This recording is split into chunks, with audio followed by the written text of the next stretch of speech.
আসসালামু আলাইকুম রহমতুল্লাহি বারাকাতু। আমরা দেশ থেকে পাচ্ছেন সামনে উহুদ, যেখানে উহুদের যুদ্ধ হয়েছিল সেই মঞ্চে, যে জায়গার মধ্যে।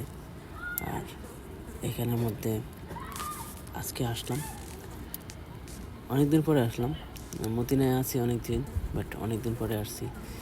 আর এটা হলো সেই উহুদের মসজিদ, যেখানে নামাজ হয়। আর এদিকে হলো যুদ্ধ হয়েছিল, এদিক দিয়ে এখন যেদিক দিয়ে আছে এদিক দিয়ে কাফেররা ছিল।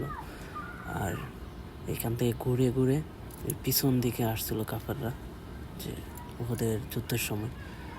আর ওই সামনে দেখতে পাচ্ছেন যেটা হলো যে সাহাবাগুলো শহীদ হয়েছিল তাদের গোরস্থান। তো আমরা এখানে আসলাম, দেখলাম। সামনে আরও কিছু আছে যে আমরা সামনে গেলে দেখতে পারবো। এই যে এখান দিয়ে কাফেররা আসছিল, বারবার দেখাচ্ছি। আর মুসলমানরা ছিল এই দিক দিয়ে, সামনের দিক দিয়ে। এই যে এখানে 40 জন সাহাবা যে এই যুদ্ধের মধ্যে শহীদ হয়েছিল, এই যুদ্ধের মধ্যে 40 জন সাহাবা শহীদ হয়েছে। তাই ওনাদেরকে এখানেই দাফন দেওয়া হয়েছে, আর কোথাও দাফন দেওয়া হয় নাই, এখানে দাফন দেওয়া হয়েছে মাশাআল্লাহ। আর এইদিকে ছিল যে মুসলমানদের ক্যাম্প,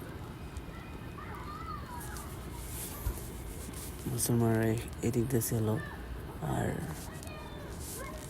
এই পাহাড়ের উপরে ছিল 50 জন না কতজন সাহাবা, যে তাদেরকে বলা হয়েছিল যে তোমরা এখান থেকে যদি আমাদের শরীরের মাংস, চিল, পাখি পঙ্গী যারা ছিল তারা খায় নি, তারপরে তোমরা সরব না।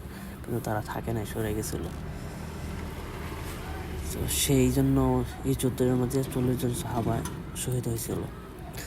আর এই সেই যে কবরস্থান, যেখানে 40 জন সাহাবাকে দাফন করা হয়েছে।